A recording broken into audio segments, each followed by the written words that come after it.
Hey guys, it's Luke here and welcome to my first ever boss guide, which is solo necks.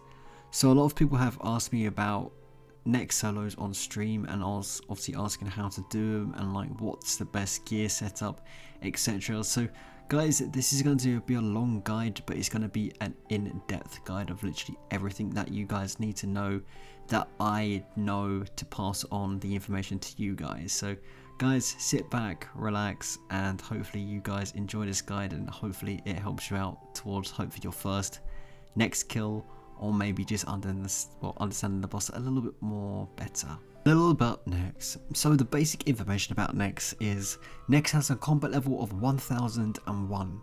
It has a life points of 200k, which is 40k HP per phase. It has 4 minions, which is Fumus, Umbra, Kura, and Glacies, which all have a 10k HP cap. It has a XP kill of around about 25k. Its max hit is around about 2.5k standard hits, which is in Zaros. And it has no weakness, so you can use any style towards Nex as you wish. The Frozen Key. So what is the Frozen Key? Well, the Frozen Key is a key that allows you to have access towards Nex. How do you obtain it, you ask? Well, you have to go to each of the central rooms in each of the different 4 factions of God Wars 1. So what I mean by that is you have to go to Zami faction, Sarah faction, Bandos faction, and Armadillo faction. You have to kill the minions within those central areas to obtain each part, and once you combine all 4 parts, you will get the Frozen Key. So this key is used on the Ancient Doll within God Wars 1, and that will obviously allow you to go into the Zaros area, which will then also continue on to the actual next arena. So guys, the stats that you need for the key is 70 strength, 70 agility, 70 range, and 70 constitution. None of the stats can be boosted, so you will have to get 70 in each stat to actually access the actual central rooms, where you have to obviously fight the creatures to get the key parts. The quest needed for this would be the dig site quest, and also the key can hold up to 100 charges after you can redo it after. Obviously it has 10 initial charges once you make the key in general, but obviously you can then recharge it either at your house, or I believe you can go to Bob in Lumbridge as well and he will do it for you. Next requirements. Ancient Ceremonial. So Ancient Ceremonial can be dropped by Ancient Mages, Fumus, Umbra, Kura, and Glacies. They provide no protection from god-aligned monsters or post any stat bonuses. The set will provide you the bonus of not gaining kill count, as having a full set will allow you to bypass the kill count mechanic inside the Ancient Arena. The rough set of a cost is around 150k. Shard of Zaros. So the Shard of Zaros is a pocket slot item. The quest needed to obtain this item is the Fate of the Gods. So when worn, it prevents aggression from all monsters in the God Wars dungeon, including the Zaros followers.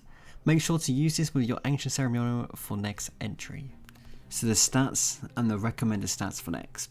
So of course, as I just previously mentioned about the Frozen Key, you would need 70 in all those skills. You would obviously need the 4 key parts to make the Frozen Key, and also have 60 strength and agility to even access God Wars 1. But of course, within those 70 stats, you already have those acquired, so you don't have to worry about it too much. So guys, that'll be the base stats that you need to even access next. So recommended stats, what I would recommend. So Herb, I would at least recommend 95. Why? Because overloads and replenishments, these are going to help out in their kills so much. Like, they're going to help out so much in terms of the extra DPS and also having that extra bit of adrenaline to maybe do a couple more thresholds within the fight.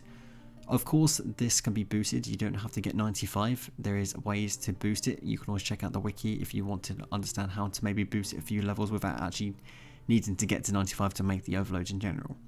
So for summoning guys, I would recommend at least 96 if you can for a pack yak, not a pack mammoth. But if you've got 99 summoning, then the pack mammoth will be absolutely brilliant as well.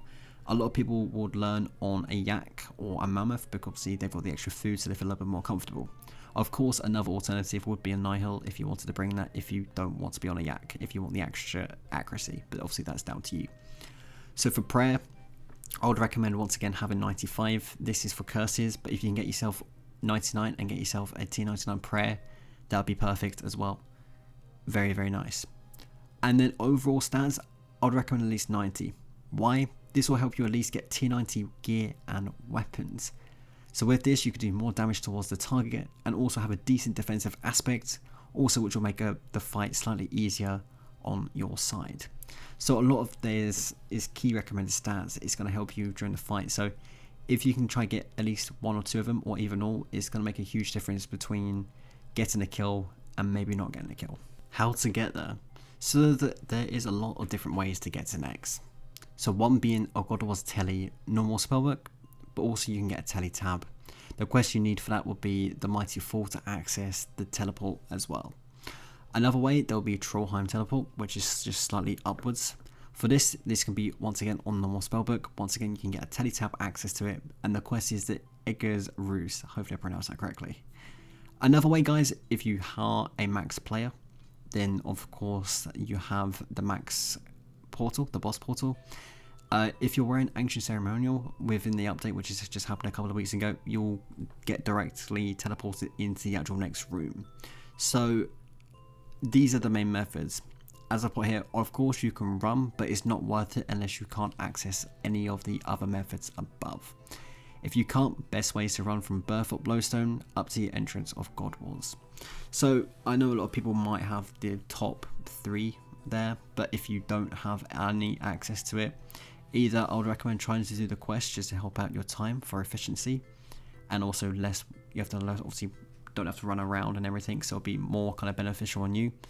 But of course, if you don't want to and you don't have it, then obviously walking or running would be the last result for you. Inventory setup. So everyone's inventory is going to be different. This is my inventory, but obviously this might not work for other people. Other people might need a couple more rock tiles or brews, for example. So in a rough setup, I've put down 1 or 2 super restores due to obviously time related. Obviously a lot of people are still going to be learning through this guide, I assume, or want to try and improve their skills. So 1 or 2 super restores should be fine. 1 overload, either normal, supreme, holy or south, that should be absolutely fine. Just need 1. 5 to 6 sour brews. This can be obviously more or less, it depends on how you feel comfortable. 1 super prayer renewal, just for that extra added prayer, so obviously it doesn't get drained as fast. 1 adrenaline or replenishment, that's very crucial. I'll definitely recommend bringing 1 of those. This is going to help you out a lot for that extra just 25% boost, and either that can make you go to an adrenaline, well, adrenaline that can even make you go to an ultimate or a threshold quicker. Luck or duels, this can be, I guess, one of your things. You can either bring it or not, depends if you got one. Obviously it's just that extra bit of luck potential on obviously the loots. Dark bow or a vengeful cut shield, so this will be very useful for using defensive abilities during the fight and also gaining adrenaline on the first minion before the fight begins. A melee boots / melee helm if using to switch. So this is a big one, guys. This either can get kills or fail kills quite easily. I'll go into this a little bit more in the depth obviously later on, but if you're going to bring it, make sure you bring a boot switch, a helm switch, and if you're using something like a kiln cape which is ranged, make sure you bring a skill cape or something along those lines, or a max cape. So nothing range based, that way next can't MD you during the first 2 phases at least. A shadow glaive or another main hand for planted feet. So once again, if you have this perk, it's going to be very helpful. Of course, if you're going to be using like the death swiftness methods, that extra bit of time, you can get another couple more thresholds in. It's going to help your DPS rotation out. Definitely worth bringing 1. 10 to 12 rock tails. Once again, this benefits me, but obviously you can substitute it for a little bit more rock tails if you find that's going to help you out. Enhanced Excalibur, if you got one, that extra little bit of HP is always nice. Obviously it doesn't reduce your adrenaline, so it's just free HP at the end of the day. Note paper, so this is for brew restores if you want to. Of course you don't have to bring it, I don't really bring it anymore myself. And then the last thing in here is an anti-poison. So if you don't have venom blood on one of your perks, a anti-poison is going to be very useful because you can get poisoned during smoke phase. Familiars. So mainly we're focusing here on the pack yak. So guys, it lasts for 58 minutes, it's got a combat level of 114. It's the second largest inventory familiar. It can hold up to 30 items. It can also bank items for you with the winter storage scroll if you want to. Will fight only when attacked. You need 96 summoning for it to be required to access to summon. The cost of the pouch is around about 4 to 5k. It's got a 45k life point and its max hit is 1252. So as I said, a lot of people would use this as a kind of base summoning familiar to use, especially for next solos when learning, just because it's slightly, you know, it helps a lot. Like personally, when I started going for my next solos, I used a yak. I didn't use a nihil. I used a yak for that extra food to feel comfortable, get into the kill rhythms, and obviously went from there. So as I said, yak is a fantastic way to learn next if you guys are learning in the first place. So guys, the Shadow Nihil. So this is something for people who might not want to use a yak and kind of want to go that kind of little extra step and try and learn just straight up with a nihil. So if you guys want to do this, you guys have some, of course you got some unfortunate because you don't have extra food, but you do have some great bonuses with a nihil. So you need 87 summoning required to access it. It increases range accuracy by 5%, which is quite a huge bonus. Nihil familiars attack at double the speed of all familiars. It lasts for 90 minutes. It's got a combat level of 112. It's got a life points of 20k. Its max hit is 768. It costs around about 100 to 110k roughly at the moment. Obviously prices do change though. And the quest that you need is the Fate of the Gods. So once again guys, if you guys don't want to use a yak, a familiar, like a Shadow Nihil for a familiar, sorry, would be the second best, or to be honest even the first best if you guys want to learn it, because that extra accuracy makes a huge difference in a next kill. The last familiar on the list would be a Mammoth. So a Mammoth has 118 combat. It has the largest inventory holds up to 32 spaces, so 2 more than the yak. It's got a special move which is called Mammoth Feast. Instantly heals you using store food in the familiar without having to withdraw the food and without using adrenaline. So very handy if you guys want to use that. It needs, or you need 99 summoning to require to access the actual familiar. It lasts up to 64 minutes, which is fine. That's the whole hour of next. Its life points is 46,500 and it's got a max hit of 1,296. So pack mammoths are probably the best way to go now if you do have 99 summoning, because they're very cheap due to 100% on their tusker, or their tusk, sorry, as a drop. So they're pretty around about, I think it's around about 10k for a pouch, so it's just slightly double the price of a yak. But if you guys are learning, I guess those extra 2 inventory spots in a, obviously in a mammoth, could come in very handy as well. So I guess if you do have 99, the mammoth might be slightly better to learn than a yak, but if you don't, obviously then a yak is still absolutely fine. The best gears to use for next solos. So these 4 gears are in my own opinion here. So the gears I've chosen is Serenic, Pernix, Superior Elite Void, and Superior Morrigans.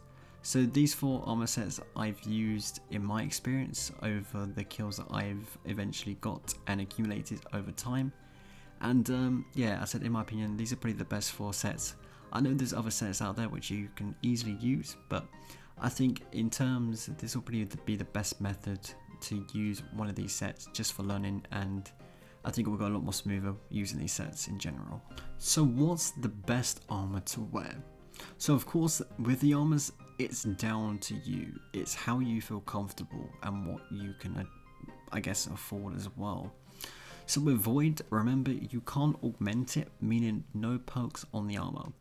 See, that's one downside. So as you can see on my cons, you can't perk it, so it's not the best DPS armor to use compared to Serenic, Pernix and Morrigans. Of course, perked up gear is going to give you a lot more bonuses for that accuracy and damage. Just in general, it's going to be a better kind of fit. You're going to get that extra, as I said, DPS or accuracy, or, you know, having Venom Blood and stuff like, you know, mobile. Just small little perks to make a huge difference in kills all around Gillinor, just not for next. So that's the only downside. The actual perks with this gear, it's free armor you can obtain and it requires low stats to use. So you can obtain this through pest control on, actually mainly on Spotlight, because I don't think it's very active without Spotlight. You can also obtain a free Elite Void top from the quest The Void Stairs Back, but also you need to complete this to upgrade Void Knight armor for its Elite version as well. So it's worth it because you need to, in general, get this add-on, but also you get a free Elite Void top from it as well. So in general, Void is still perfect to use. I've done a couple of Void kills lately and it still works very well. I've been getting like 4-minute kills with it.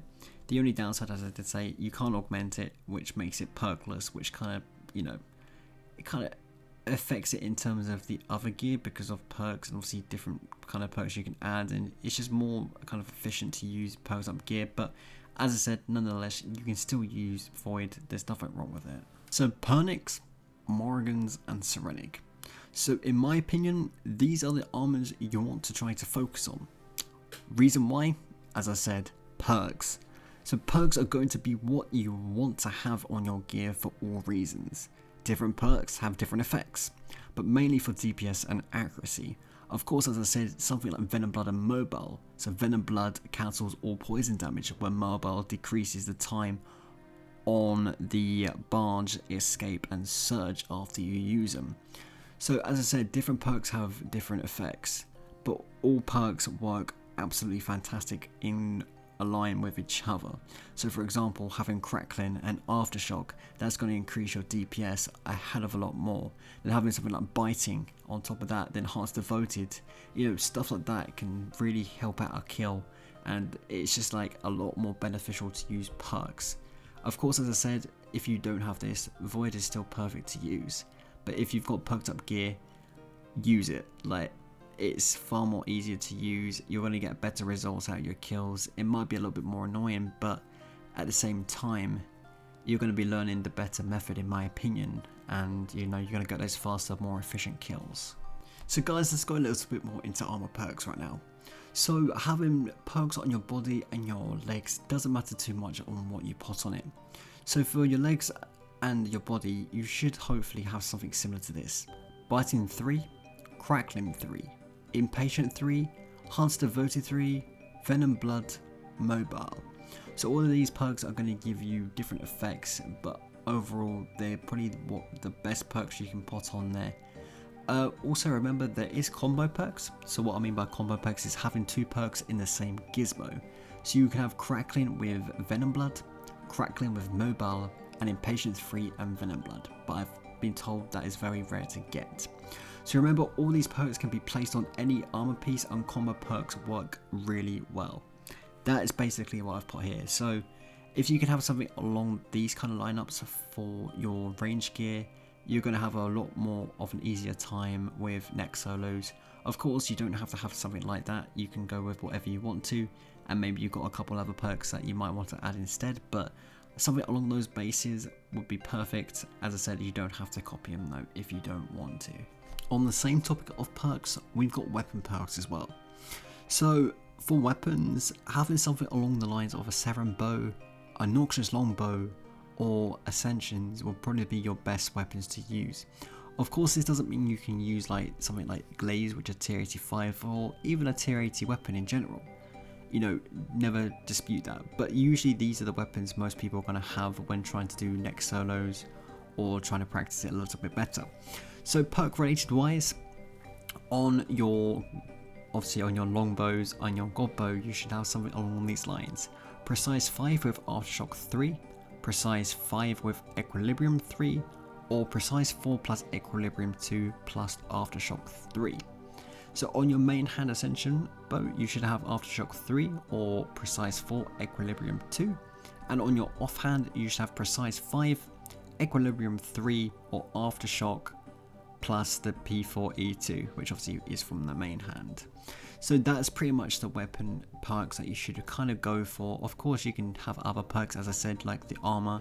You don't have to go for any of those, but usually P4E2 with Aftershock or having Precise 5 with Aftershock 3 is most likely the best combination you can go for though.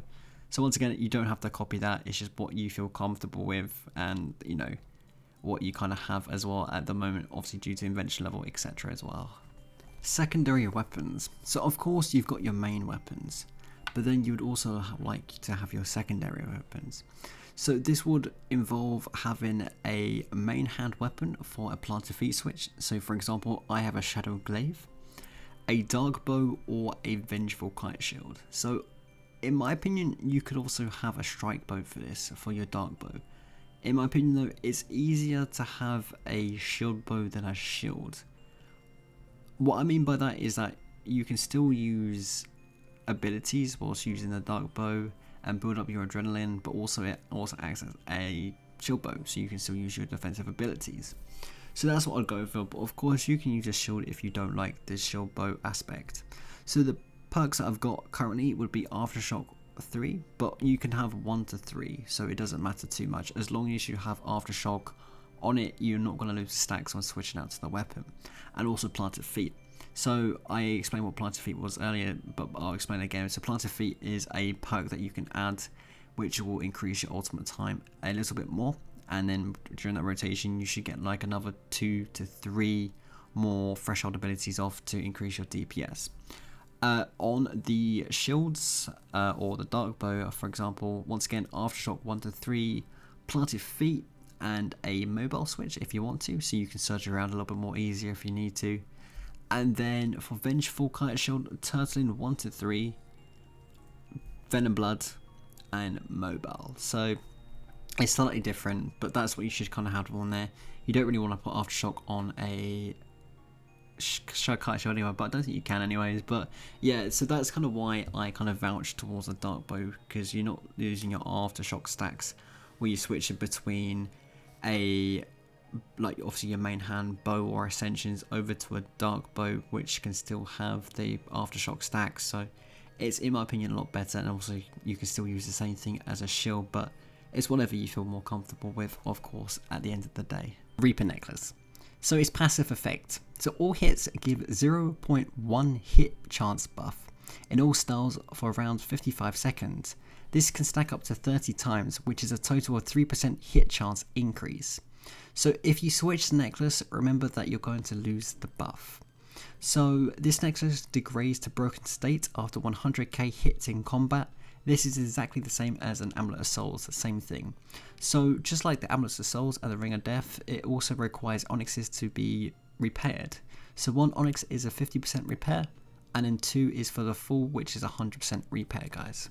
And also this is that necklace that most people would use for next solos, because obviously you need to get as much accuracy as possible. So this is probably the top necklace most people will go for, but of course you can go with whatever you'd like to, guys, whatever you feel comfortable with. Amulet of Souls. So Amulet of Souls has 2 passive effects, which are Soul Split has a 50% chance to heal 25 to 50% more, and also the base damage reduction of Protection Prayers and Deflection Curses is increased by 10%, giving them a 60% damage reduction. So once again, this amulet also uses onyxes, so 1 onyx will be a 50% recharge, and then 2 onyxes will be 100% recharge. So this is not really a amulet most people would use, but if you want to use the Amulet of Souls, be my guest.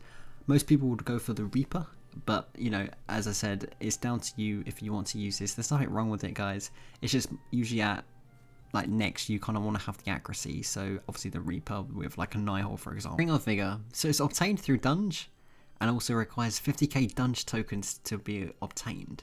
It requires a tag and a Dunge level of 62 to be able to wear it, and also it saves 10% adrenaline when equipped when using an ultimate ability.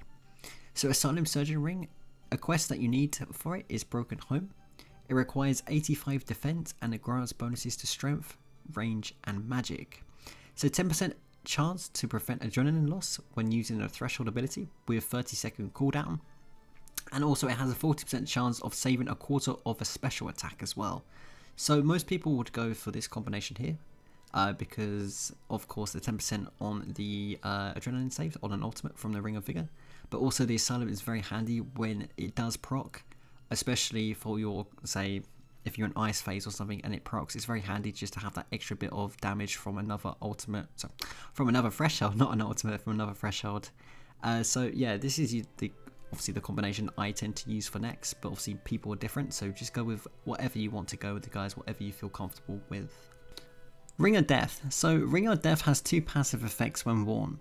So when a target is killed, there's a 50% chance of restoring the wearer's adrenaline by 1% for every 1.5k of the target's maximum life points to a maximum of 5% adrenaline.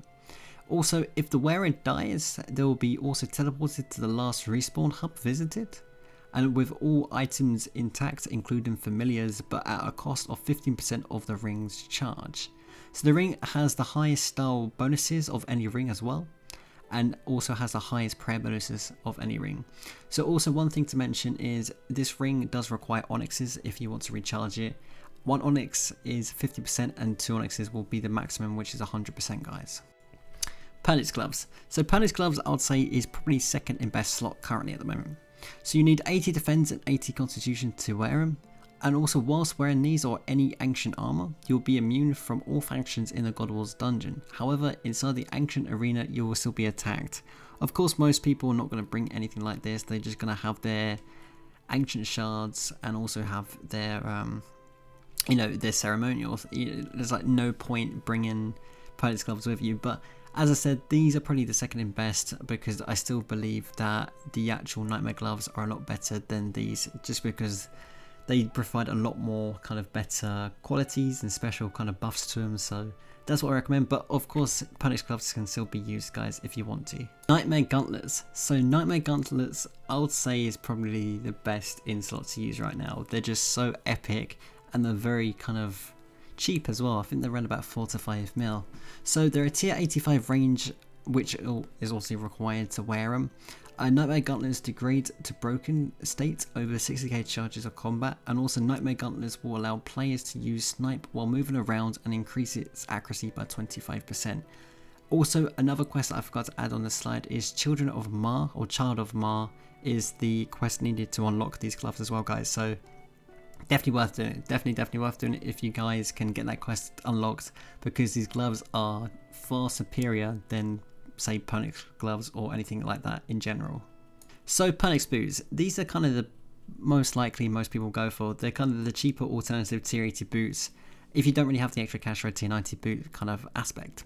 So Pernix boots require 80 defense and 80 constitution to wear, and also wearing any ancient will make all factions in the God Wars dungeon unaggressive towards you, which is a cool thing, but I guess it's not really needed because you'll be wearing your ancient ceremonial anyway before you actually start the kill. It's only during the kill, which obviously you need the boots and stuff for. So yeah, as I said, these kind of boots are mainly what most people use at the moment, unless you are quite dice and you have the extra cash for the tier 90 boots guys. Flare Frost boots. So Flare Frost boots are degradable boots upgraded from the Glaven boots used in the Glaven wingtip. You need 90 defense to wear them. Flare Frost boots will last up to 100k hits of combat before reverting to Glaven boots, and also you can use a Glaven wingtip on a pair of Flare Frost boots, which will recharge them by 50%. Auras. So Reckless. So Reckless is a tier 3 aura. It gives a 10% range damage boost and also gives a 10% range accuracy boost. It reduces your defense by 15% though. It costs 50k loyalty points to obtain. Reckless is probably one of those auras right now which is probably best in slot. It's just, it provides so much DPS. Like, I've noticed a difference say from Sharpshooter to Reckless, and it's just a huge difference. So I guess if people are going to try and learn on an aura and they do have Reckless or Sharpshooter, you might take a little bit more damage from Reckless, but boy, it's worth the actual damage taken because the actual DPS output is insane. So another aura you could potentially use is Dark Magic. So Dark Magic is a hybrid aura, meaning you can use it for all styles. It's a tier 3 aura. It costs 42.5k loyalty points. There's a small chance of dealing a corrupted effect of any damaging attack, which is kind of like a bleeder kind of effect, if that makes sense. So when activated, you will deal 100% base damage, then 80, 64, 51.2, which is a total of 14.76 of the monster's max life point. So carried out over the 10 seconds, damage counted as auto attacks. So that's basically how it works with the actual kind of a corrupting bleed effect. So Dark Magic is also pretty decent to use at next. Of course, as I said, Reckless will be my #1 choice, but you can play around with it, and obviously it's down to you how you want to base it off and how you feel more comfortable on whichever aura you decide to go for. Auras. So Supreme Sharpshooter is a tier 4 aura. It costs 57k loyalty points from the tier 3 upgrade. It also provides a 10% accuracy boost. Majorat aura. It is a tier 5 aura. It was given out during the Premier Club members in 2015 to 2016. When activated, your damage will be increased by 5%, but if you also use the Berserk mode on the aura, any kills you get on the aura will not count towards your overall kill count, but it does provide a hell of a lot of damage, guys. So currently, at the moment, I believe the actual Berserk mode is off cooldown, but I'm pretty sure later this year it will come back online, so I guess you could use this as well for kind of like practicing if you guys wanted to. As I did say, you will not gain KC for it though, but it's definitely kind of a nice aura to use if you do want to kind of have a little bit more kind of damage, and I believe it's damage and accuracy, so yeah. Illuminated Book of Lore. So what is this? So this is one of the books that I can use for next solos. Of course, there are others of which can also be used.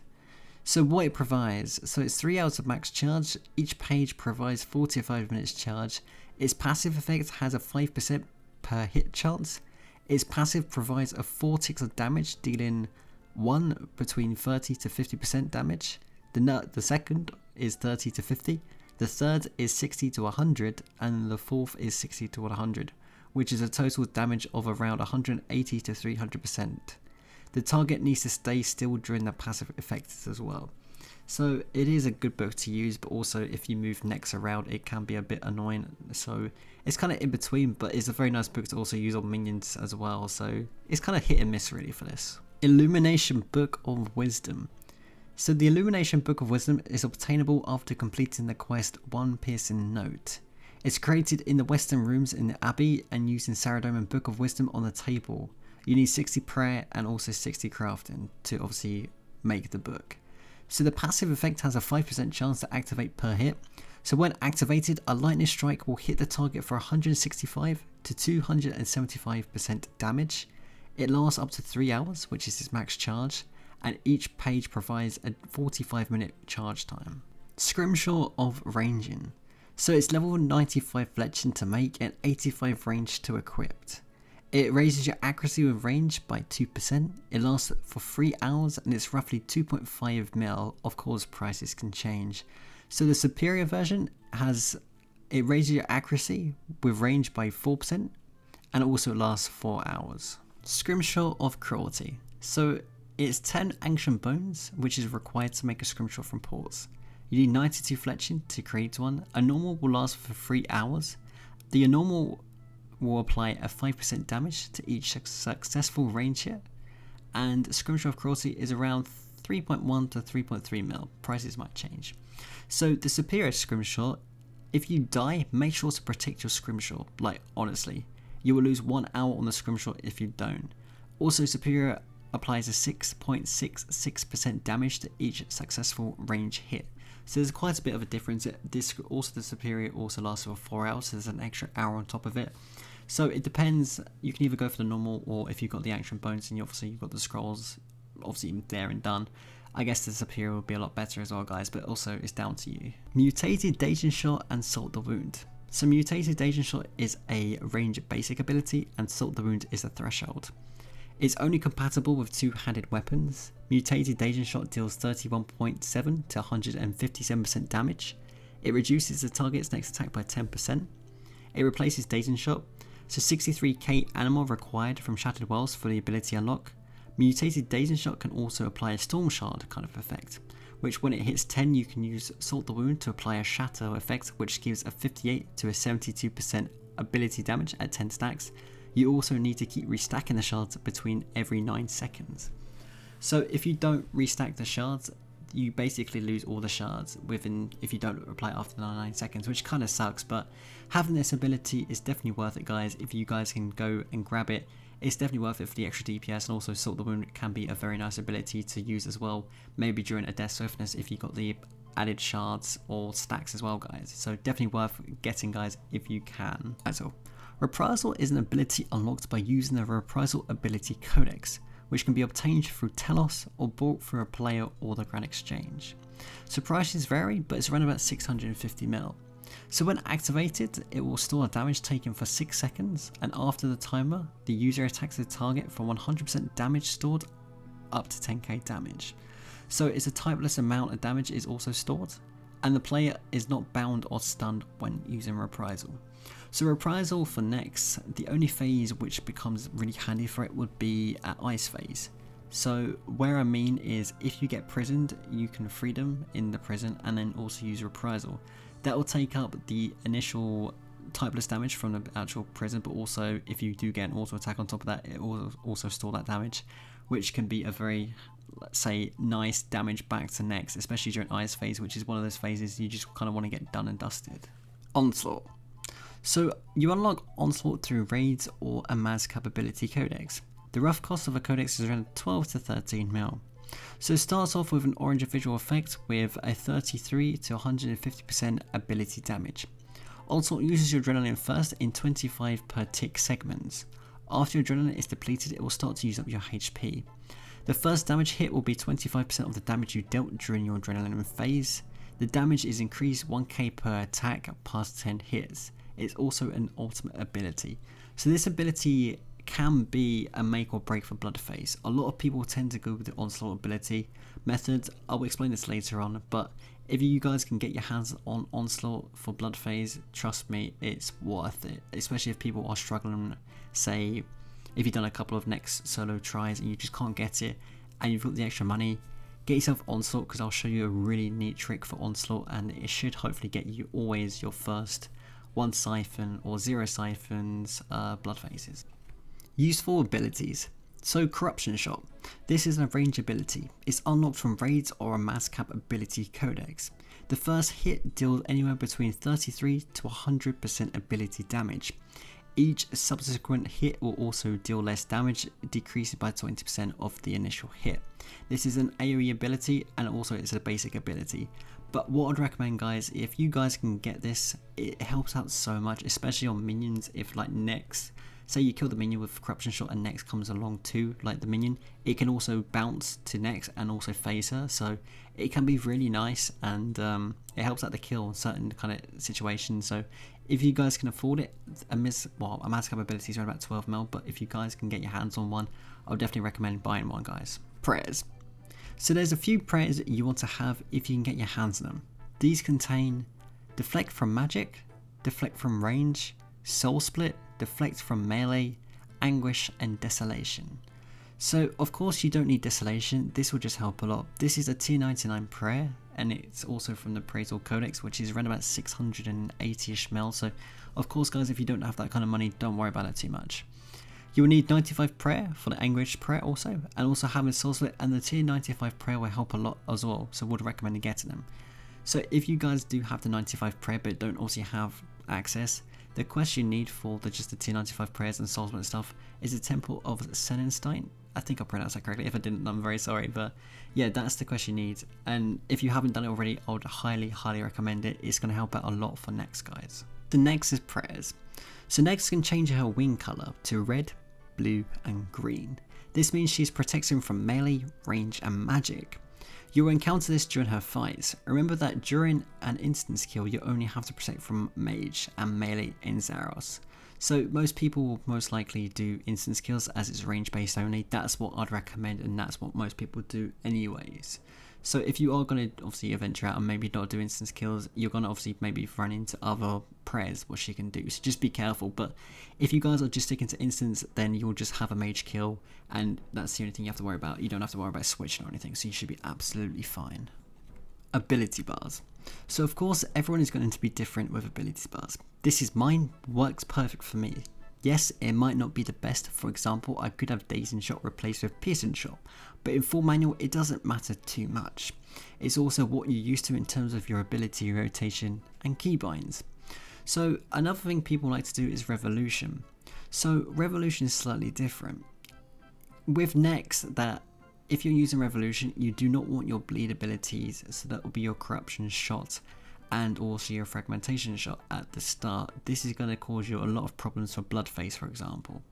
So this is an ability bar of Tom's or Maisie's, who was happily kind of gave it to me, so thank you, Tom. So this is kind of an ability bar which you kind of want to look at. So your kind of top end DPS kind of abilities to the start of the actual ability bar. So your Needle Strike, for example, this is his dual wield ability bar. But if that wasn't the case, then you could just put Dazing Shot there instead. And like obviously your Piercing Shot, your Snipe, etc. And then have the bleeds at the end. So once again, it kind of depends on wherever you kind of feel comfortable really. So you can either do full manual or revolution. It doesn't matter too much. It's just how you want to feel comfortable and how you want to start off doing next. Of course, a lot of people are going to use revolution because people are more focused on the actual mechanics of the fight, which is, I understand, that's absolutely fine. So this is just kind of like a kind of briefing in terms of like, just make sure you don't have your bleeds at the start if you're using revolution, or if you guys want to copy my ability bar, that works perfectly for me. Of course you're going to have your bleeds near the start, but obviously that's for full manual. So once again, if you want to use my ability bar setup, you're more than welcome to, or if you already feel comfortable with yours, then feel free to use yours, guys. About the kill. So what happens during the kill? There'll be 5 phases which are consisted of smoke, shadow, blood, ice and Zaros. So you'll need to do 40k per phase apart from Zaros, which is 75k. There are 4 minions also during the fight, which are Fumus, Krur, Umbra and Glacies. Smoke phase. So smoke phase is the first phase in Nexus fight. So these are kind of some of the special sayings that she does just before she does a special attack. So fill my soul with smoke. So this is a saying what she does right after the fight begins. It doesn't really do anything that I'm aware of. It's just kind of an initiate on the fight. So it's just something she says just before the fights, well, after the fight's begun. So let the virus flow through you. So this is a poison attack she can do to you. Once again, if you've got an anti-poison or a venom blood perk, you can completely avoid this damage. So there is no escape. So Nex will surge from either of the 4 sides. So there's a cross in the middle and she will literally surge straight down. If you're in any of those paths, then you can take damage, but usually you're not anywhere near there, so don't worry about that too much. And then her last thing is, she says, is Fumus, don't fail me. So at the 160k, she will now say this. That means you can't attack Nex anymore. You have to go over to the first minion and kill him. So that's about the actual wrap up of the actual special attacks that she does during smoke. She doesn't really do anything too major during smoke phase. It's kind of one of her calmer phases. So, I guess it's kind of the calm before the storm, I guess. Smoke phase. So once you feel ready, the fight begins. So what would you like to do is either start an instance or the main room. Bear in mind, guys, that instances is probably the best way to learn Nex. You got to remember, when you enter an instance for the first time, or even during, say, you're banking off the kills, the first kill in an instance will always be a ranged kill. So once you're inside, click the portal and jump down into the actual arena. Run over to Fumus, then equip a defensive bow or a shield and start to build up your adrenaline to 40%. So once you surge out, you should be able to be in between the middle of the room between the 2 pillars just before the actual portal, or just in between the portal. So once Nex actual begins the fight, all you want to do is do your DPS rotation and get Nex down to 160k and then move over to Fumus, then kill him. And then what you want to do after that is re-tag Nex, and obviously then you move on to Shadow Phase. So the defensive rotation at the very start. So with the adrenaline build up, you want to go to Fumus at the start of the kill and equip your shield or shield bow and do this rotation. So preparation, resonance, freedom, escape, anticipation. So with this rotation, you'll always get to 40% adrenaline. You can also do other rotations, but also remember, try to use anticipation at the end. So one thing I would recommend, what I could do here, is maybe swap the freedom with the resonance. If you can try use freedom within your first 1 or 2, it'll be a lot better than having freedom towards the end. Reason B is because after your anticipation runs out as your last offensive, if Nex does bring you in or drags you in with one of its special abilities during smoke, it can stun you and also turn off your prayers. This could be a deadly combo with the Nex ability or special ability that Nex can do. So if you can use a freedom straight away, it's going to benefit you, and also you don't have to take that extra bit of damage as well, and you can get your prayer back up instantaneously as well, guys. So And also, one thing to bear in mind, guys, you need to tag Humps before you start any or using any defensives, otherwise you won't gain adrenaline. So how to build up adrenaline at the start, guys? So of course, the normal rotation goes through, which you get up to 40%. So if you did want to build up any more adrenaline, this would be the perfect way to do it. So with the defensive rotation, you should hit 40% adrenaline, as I said. Of course, you can still switch it, for example, having freedom closer to the front, meaning you can use freedom after anticipation runs out if you do get dragged in by next. That's something important. I would definitely recommend using freedom in your first or second ability rotation whilst building up. So if you do want to obviously gain the extra bit of adrenaline just before the actual fight begins, all you want to do is pop an adrenaline potion or a replenishment, and then you should get up to 65%, and then when next the actual start of the kill begins, if you auto attack and if it hits, you should be able to get up to 68% adrenaline, and then from there obviously you can go straight into your thresholds and, you know, start the kill off really well. So that's what I'd recommend, guys. Obviously you don't have to if you don't want to, it's just that extra little boost which would help out the kill go a little bit smoother at the very start. Berserker Blood Essence. So the quest needed for this will be River of Blood. It can have a max charge of 5k. You need congealed blood to charge the blood essence. One important thing here is that you cannot use an overload whilst using blood essence. So instead, supreme potions are what you want to be using with essence if you're going to bring essence to or with you on your next trips. Remember, as learners, you don't really need to go for this. This is something where if you do want to just go that extra mile whilst learning and bring like a nihil and essence and stuff, you know, some people like to bring that and some people would rather just be on a yak and kind of just take it more chilled. Personally, I learnt on a yak and, you know, it just went better for me. I didn't bring any like vulnerability or berserker essence or anything. You don't need it. It's just kind of more for people who kind of want to learn with that method. So with the actual essence, of course, you need the supreme potion, so supreme range as you're doing range kills. It can boost up to 136 in your combat stat, and it can last for 20 seconds.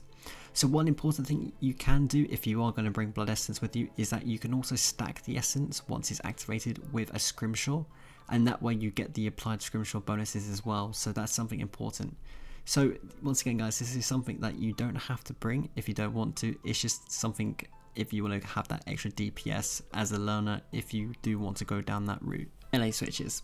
So what should you bring as your melee switches? So it's three kind of key components here, which is your boots, a helm and a cape. So one thing I wouldn't recommend if you're using a kiln cape, which is range, don't bring it. It can still make next go melee distance to you, and you do not want that, especially during shadow phase, as you bring a melee switch for the first two phases, which is smoke and obviously shadow. So if you can try get something else, maybe like a skill cape, a max cape or a comp cape, that would work a lot better than just bringing a kiln cape.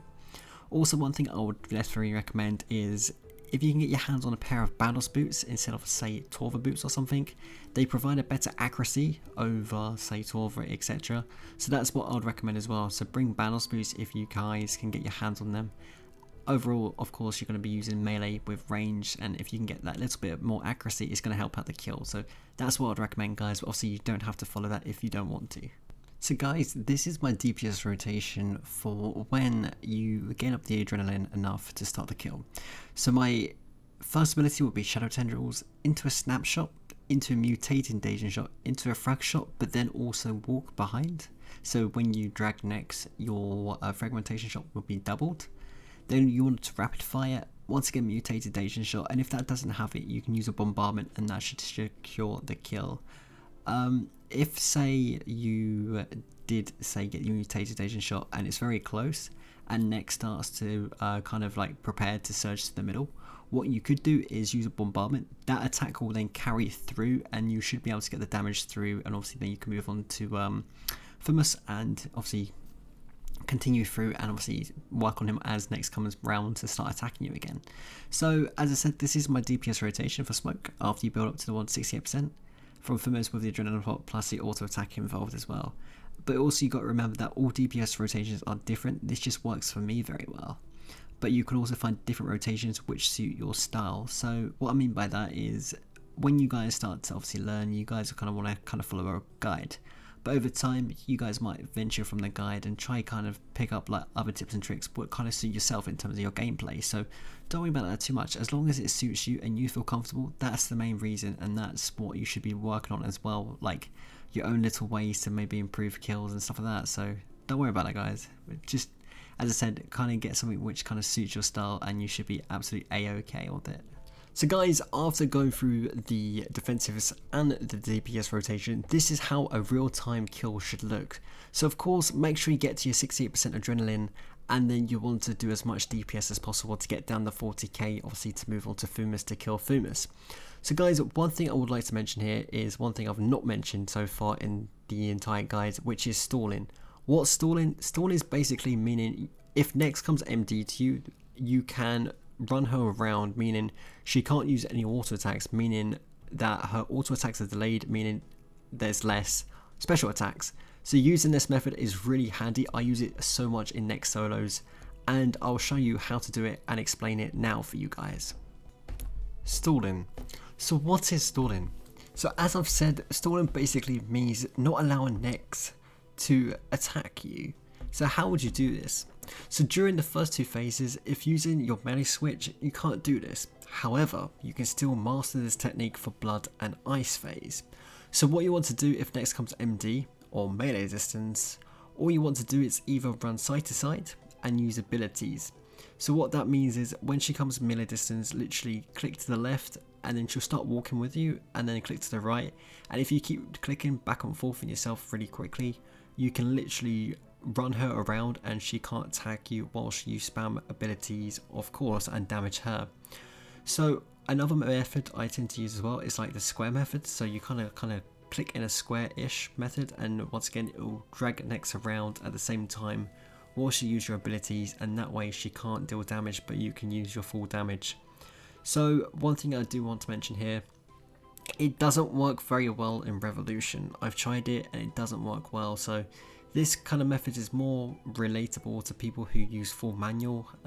You can still try it in Revolution, but it just doesn't work as well because as you run, you're not really clicking abilities because of course you have to be aggro to the target whilst you obviously do DPS, and obviously running doesn't really aggro you to the target, and that way theoretically you can't really do it much in Revolution. It's more of a full manual kind of input, and that's why I love it, because I don't really do Revolution myself. I'm a full manual person, and using this method is just so nice, especially during stuff like Ice Phase, where sometimes if your RNG is on your side, you can get into an Ice Phase and get a 0 prison Ice Phase. It's happened to me many times before. It just has to be kind of a bit of RNG on your side, but when you get them, it's a lovely phase, and it's such a nice kill to kind of progress into Zaros as well. So it's something to bear in mind, guys, if you kind of want to learn this stall method.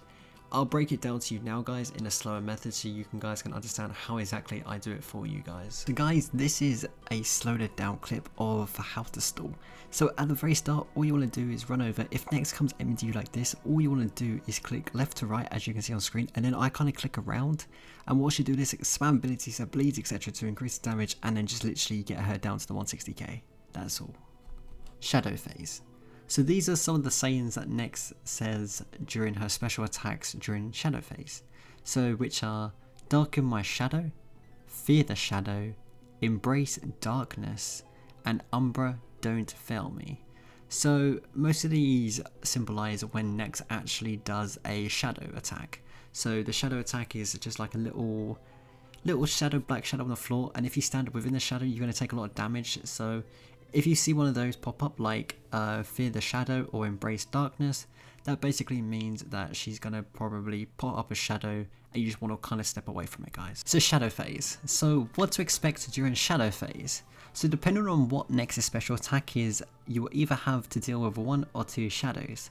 So you'll have 2 if Nex says there is no escape, and after you phase her, after she does that special in Smoke Phase, you will have to deal with 2 shadows. There's going to be 1 if she says let the virus flow through you.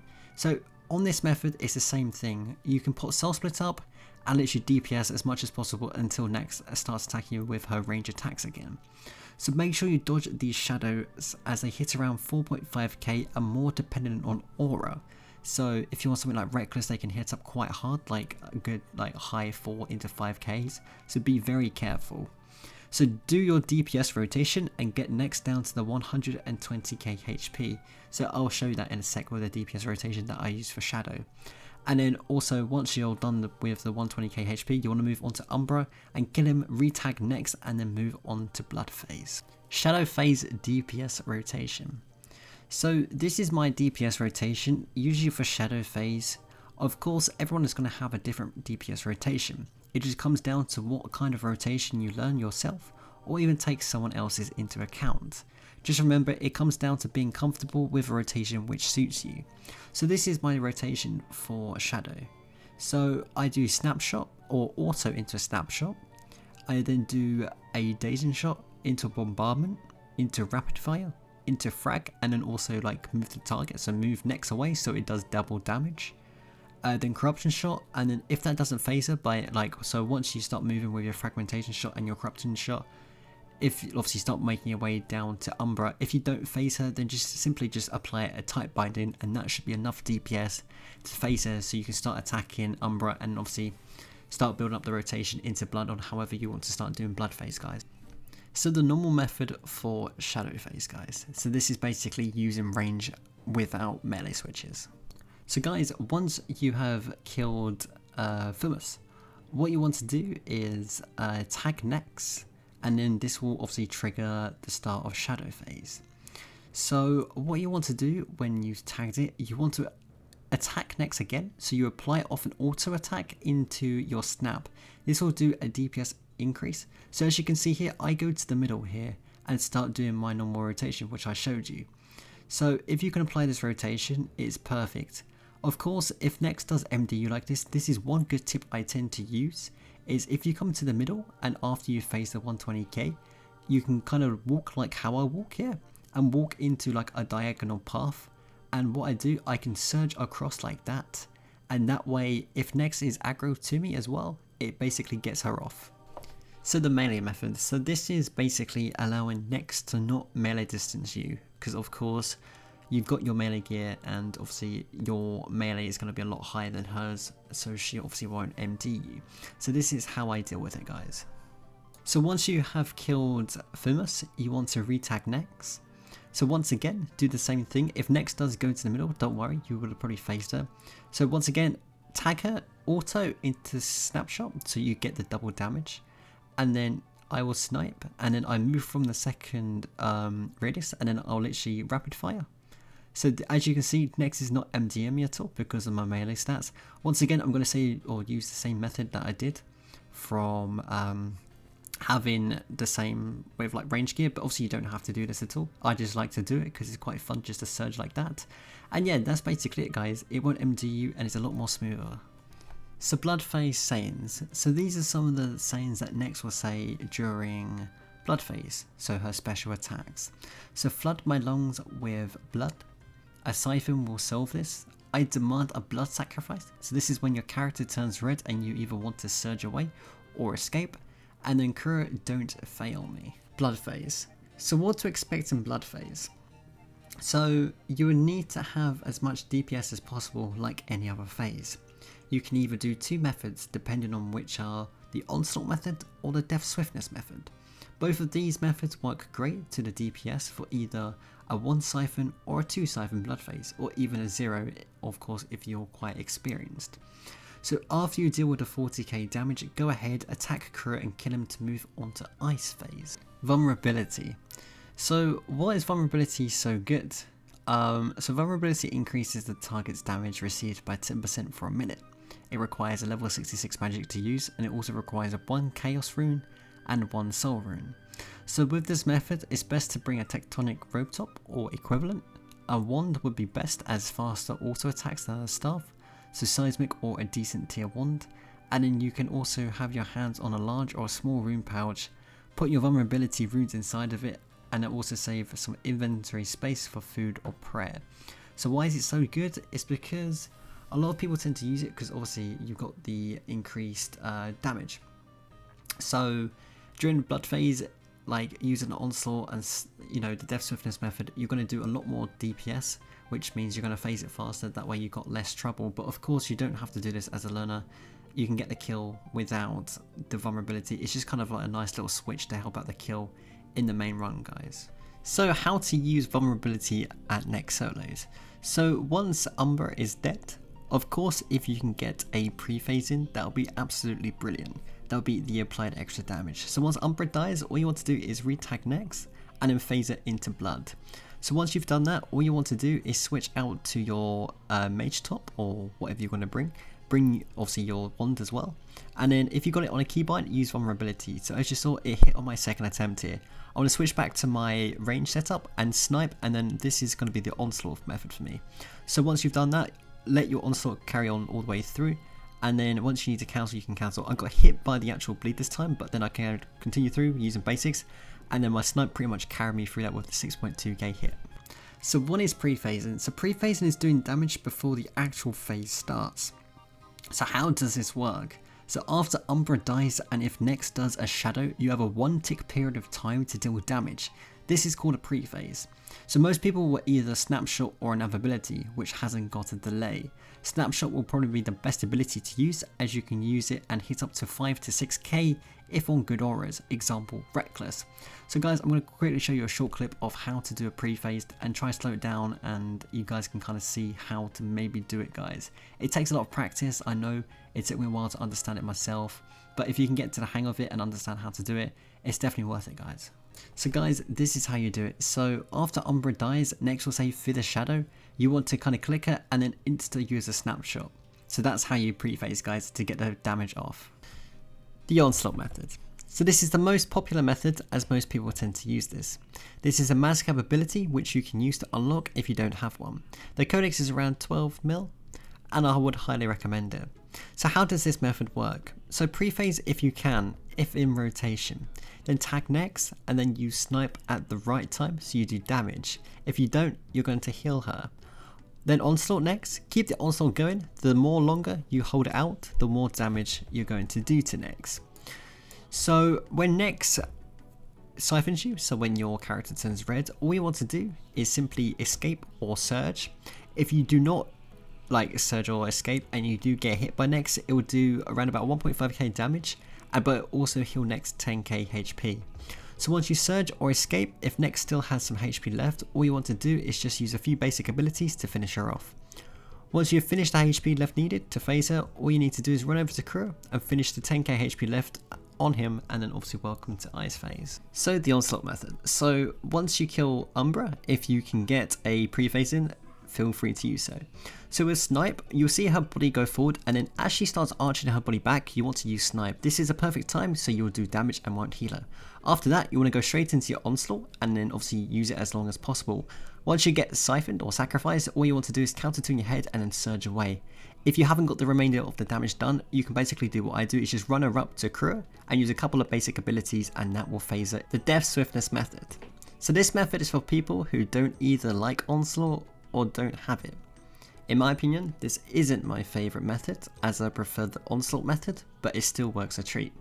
So how to do this efficiently? So you want to use Death Swiftness around half HP on Umbra. Make or remember, if you have planted feet, to make sure to use it. So then proceed to build your adrenaline through basic abilities, and then once Umbra is dead, tag next and then use anticipation, and then use snipe to build up. Then use thresholds to do as much damage as you possibly can, and then when next siphons, you want to escape back or surge, and then you just want to finish her HP. Of course, you can run back to your Death Swiftness once you have surged away and dodged the actual siphon attack or the sacrifice, or whatever you want to call it. And then yeah, just go back to your Death Swiftness and then redo the DPS, and obviously just phase it down, guys. The Blood Phase DPS rotation. So for Blood Phase DPS rotation and Death Swiftness, this is what I do. Of course, people have different rotations though. So once you have your Death Swiftness up and ready, you want to snipe just before the actual phase begins, into Snapshot, into Rapid Fire, into Dazed and Shot. Once Blood, or Nex has done the Blood sacrifice, I should say, all you want to do is use Escape or a Surge, and then go back to your Death Swiftness if you need to move, of course.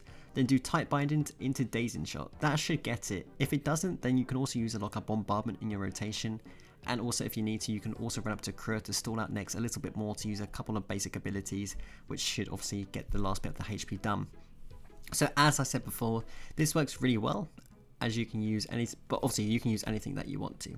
For example, using Tendrils on Blood if you're unsure if you're going to phase it. So Tendrils is one of those abilities where I guess you don't have to use it, but if you want to get that extra, let's say like 8 to 9k or even more in the Death Swiftness, you can use it in your rotation. So for example, you can use Snipe into Tendrils into Snapshot into Rapid Fire if you had the Adrenaline for it, for example. So remember that the Dazing Shot is mutated Dazing Shot from Shattered World, so mine might be slightly different from yours, but it doesn't matter, just use a Dazing Shot in general, guys. So guys, this is basically what I do. So this is from Into Shadow. I surge over with the tips that I said previously, and then once I feel comfortable and I've got the Adrenaline, I will then use Death Swiftness here. And then what I want to do is build up to my Adrenaline as soon as possible. So as I said, use basic abilities to try build up as much as you possibly can. Then you want to tag next and then use a couple of defensives in your rotation. So I use Anticipation, then Freedom here, because I didn't really have enough Adrenaline. I want to then Snipe, so that will be my first rotation. I'll then Snapshot, and then my second or third rotation in the ability would be Rapid Fire. And then from here, that should be fine. I've got the actual DPS, so I didn't have to like do any more in my rotation, and I literally just surge away from the actual siphon. What if you mess up? Like, don't worry too much. Like, one thing I'm going to say is don't panic. Yes, it's going to be hard to try not to panic, but try not to panic, guys. So say if you accidentally bled next and you got it down to say 100k HP and then it re-healed, all you want to do is tag one of the Reavers and then bleed it, then refocus back on next and then snipe it like you did at the start of the blood phase, and then use Rapid Fire and a Snapshot. And when it siphons or sacrifices you, whatever you want to go for, all you want to do is surge or escape back and then continue your DPS rotation. If you do get like a couple more HP left, all you want to do is either do another threshold or just some basic abilities, and then that should get the 80k HP to phase it, guys. This is just a demonstration of how I do it. So after you kill Umbra, so this will be my Death Swiftness rotation.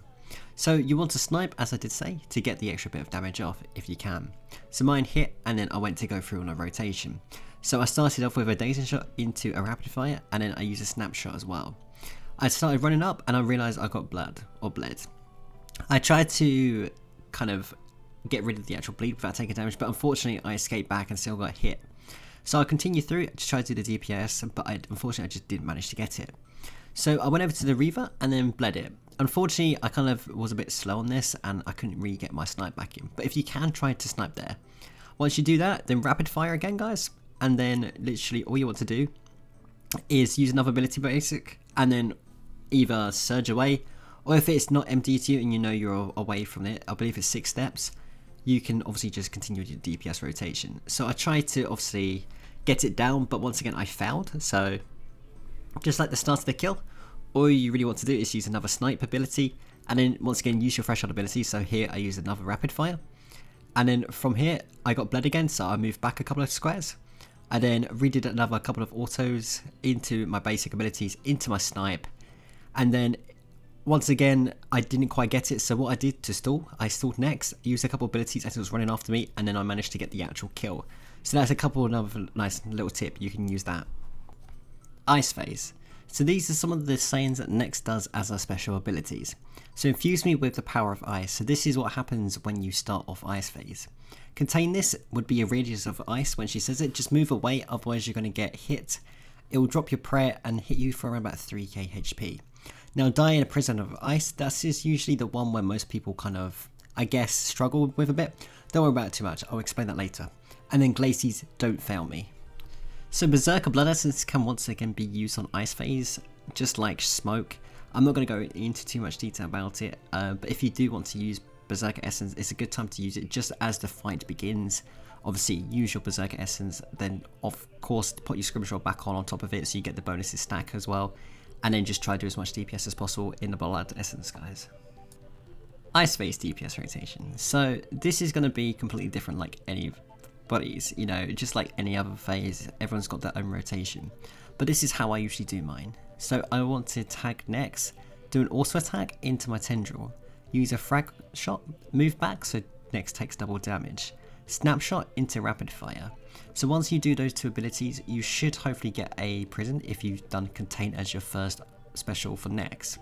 If this is the case, if you have a ability called reprisal, you could use reprisal so it takes the full damage of the ice prison, and also that will kind of push it back to Nex and obviously damage her. But if you don't, then all you can literally do is use obviously freedom if you haven't already, use a resonance, eat up, and then you can continue from there.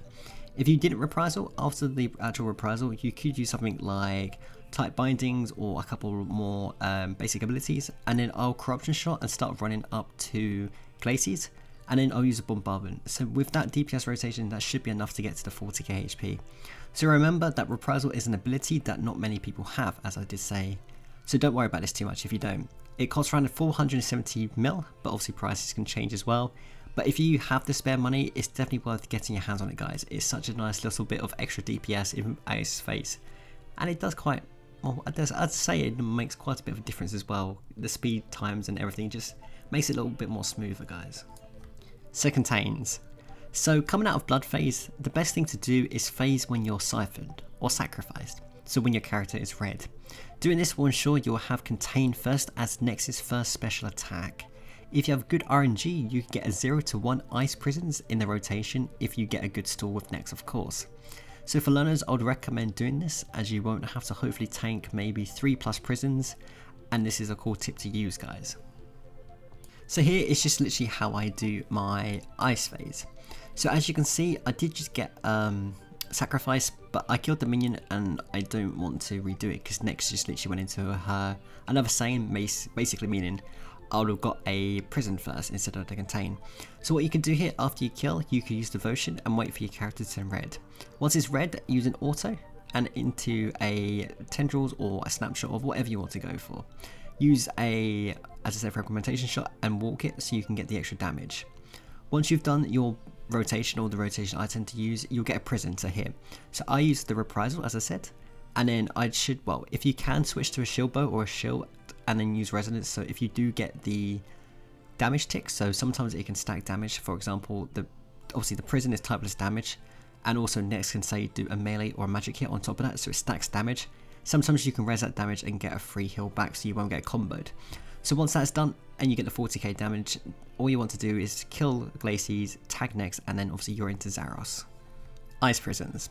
So with ice prisons, what you want to try to do is try phase during contain. So when your character does get obviously bled, so your character's red during the sacrifice. If this doesn't happen, then don't panic.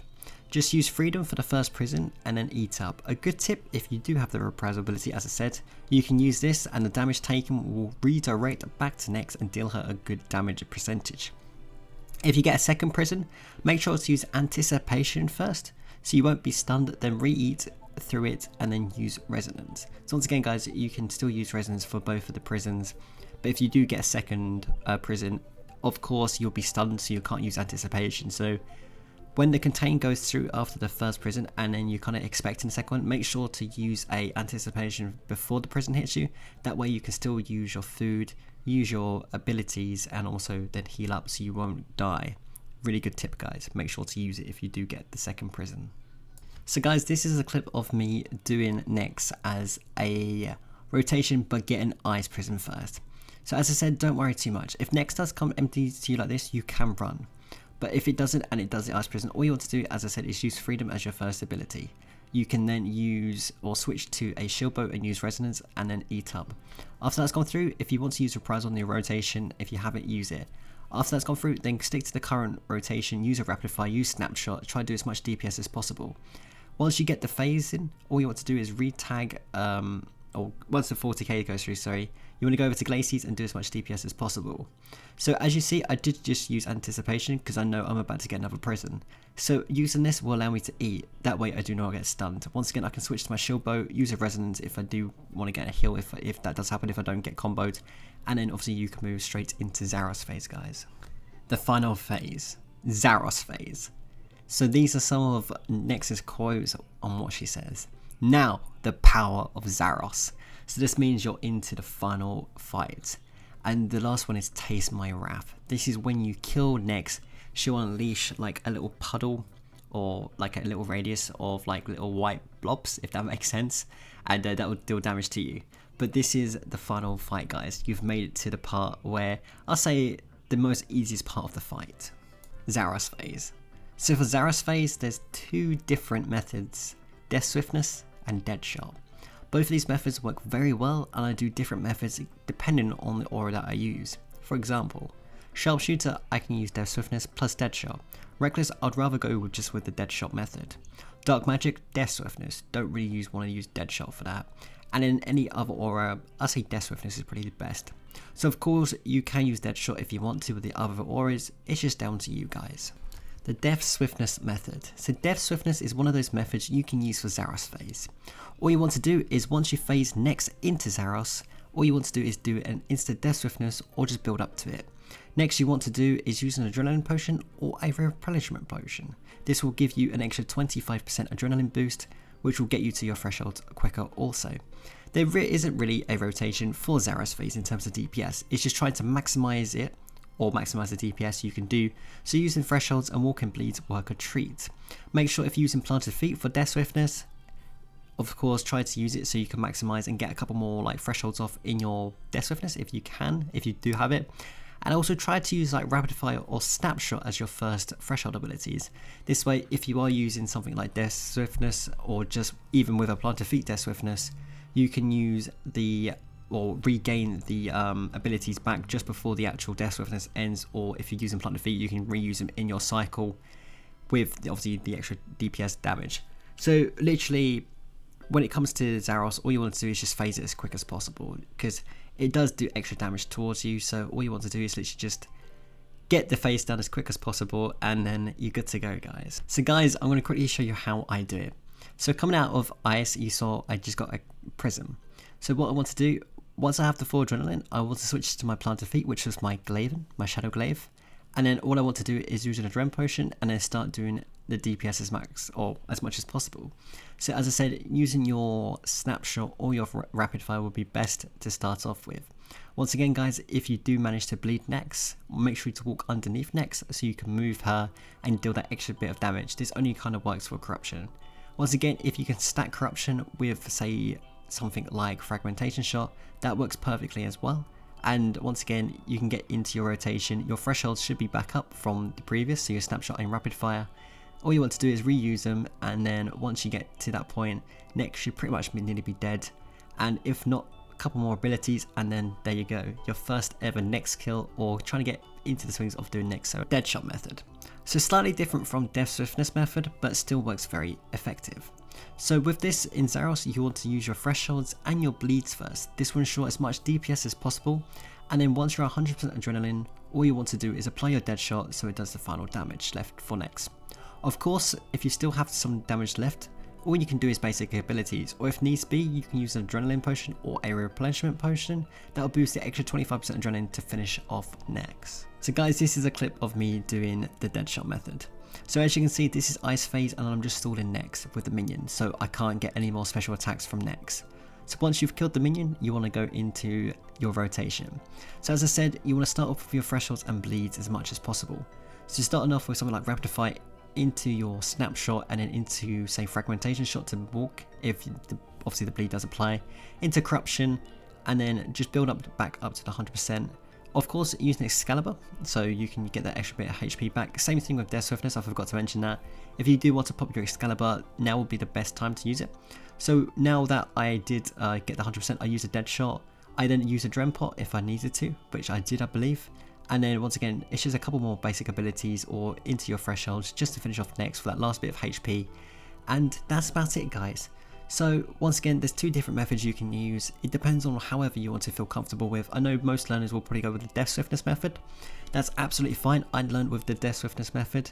It's just however you want to feel more comfortable with, and yeah, however you kind of learn with, guys. So hopefully these two methods will help you out with Zaros to get it down a little bit more, I guess, quicker and efficiently as well, guys.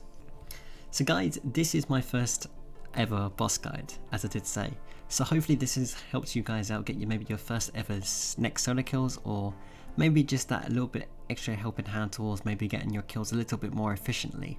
So guys, if you did enjoy the video, feel free to drop a like. I did put a lot of effort into this, and obviously if you didn't like, well, if you did like it, a like would be greatly appreciated. If you didn't, and then say if I missed out any information, feel free to dislike and let me know, guys, so I can maybe improve on future guides. As I said, this is my first one, so I don't know how well this has kind of gone. But guys, if it does go well, I'll probably make a poll in the chat or on my Twitter. So if you haven't, then you can also feel free to follow me over there. If it does go down well, I might make like a Vraga guide for like bomb tank and base tank, etc. And then also a raids guide for like obviously both bosses. And then once again do like an in-depth guide on that. But once again guys, if it did help you and you did get your first ever kills, then congratulations. And guys, once again, thank you so much for watching. I really do appreciate it. Thank you for watching the guide as well. I really do appreciate that. And take care guys. Have a fantastic day, and I'll see you guys in the next video or whatever it is. Bye guys.